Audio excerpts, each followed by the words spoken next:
In likely first Chicago suburb of Evanston approves reparations for Black residents. Enlarge this image. Toggle caption. Camille Kurzachinsky, AFP via Getty Images. Camille Kurzachinsky, AFP via Getty Images. The city of Evanston, Ill. will make reparations available to eligible Black residents for what it describes as harm caused by discriminatory housing policies and practices and inaction on the city's part. The program is believed to be the first of its kind in the U.S. and is seen by advocates as a potential national model. Evanston's City Council voted 8-1 on Monday to approve the local reparations restorative housing program. An official confirmed to NPR over email. It will grant qualifying households up to $25,000 for down payments or home repairs, according to the city, and is the first initiative of a city reparations fund that was established in 2019. The program is a step towards revitalizing, preserving, and stabilizing Black owner-occupied homes in Evanston, increasing homeownership and building the wealth of Black residents, building intergenerational equity amongst Black residents, and improving the retention rate of Black homeowners in the city of Evanston, reads a draft of the resolution. In November 2019, the City Council established a reparations fund to support initiatives addressing historical wealth and opportunity gaps for Black residents, to be funded by the first $10 million in revenue from the city's tax on the sale of recreational marijuana. The housing program is initially budgeted at $400,000. Robin Rue Simmons, an alderwoman and architect of the reparations program, told NPR in 2019 that the plan aimed to solve a pair of problems facing the community: Black residents being disproportionately arrested for infractions involving marijuana possession, as well as being priced out of their homes. We have a large and unfortunate gap in wealth, opportunity, education, even life expectancy, she said. The fact that we have a $46,000 gap between Census Tract 8092, which is the historically red line neighborhood that I live in and was born in, and the average white household led me to pursue a very radical solution to a problem that we have not been able to solve. Reparations. Housing as a top priority. City officials wrote that affordable housing and economic development were the top priorities, identified in a series of meetings with community members about what those reparations should look like. Historical evidence made clear the connection between the city's actions and the suffering they caused. They added, the strongest case for reparations by the city of Evanston is in the area of housing, where there is sufficient evidence showing the city's part in housing discrimination as a result of early city zoning ordinances in place between 1919 and 1969.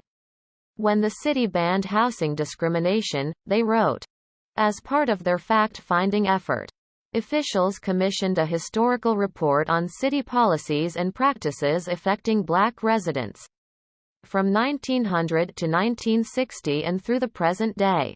The 77-page report, written by Dino Robinson, Jr. of the Shorefront Legacy Center and Jenny Thompson of the Evanston History Center, detailed decades of segregationist and discriminatory practices in areas including housing, employment, education and policing. The authors wrote that in addition to impacting the daily lives and well-being of thousands of city residents, such policies dictated their occupations, wealth, education and property in ways that shaped their families for generations. While the policies, practices, and patterns may have evolved over the course of these generations, their impact was cumulative and permanent, the authors wrote. They were the means by which legacies were limited and denied to qualify for the program. Individuals must have either lived in Evanston between 1919 and 1969 or be a direct descendant of someone who did. According to program guidelines, people who do not meet these criteria may apply if they can prove they faced housing discrimination due to city policies or practices after 1969. City officials plan to implement the program in the early to mid-summer, and say more details will be made available before then. The national conversation about reparations.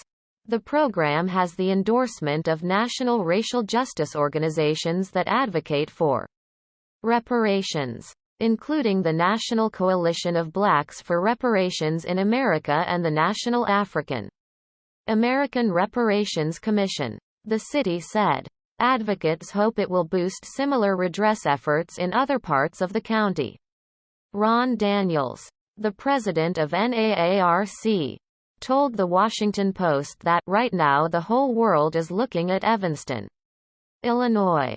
Dryson Heath, a racial justice advocate and researcher with Human Rights Watch, wrote in a Twitter thread that while local remedy is not a replacement for federal action, it is still important given the harms inflicted on Black communities by various levels of government. What happened in Evanston today is historic and will help provide a pathway for other cities, Heath wrote. It should be treated as such, knowing there is a long way to go for the city of Evanston and the country at large. Still, the program is not without its critics. The dissenting vote on the city council came from Cicely Fleming, an alderwoman who is Black and who traces her Evanston lineage to the early 1900s.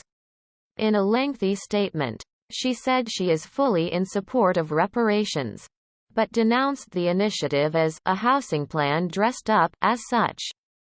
She said the plan allows only limited participation and does not grant enough autonomy to the community that has been harmed.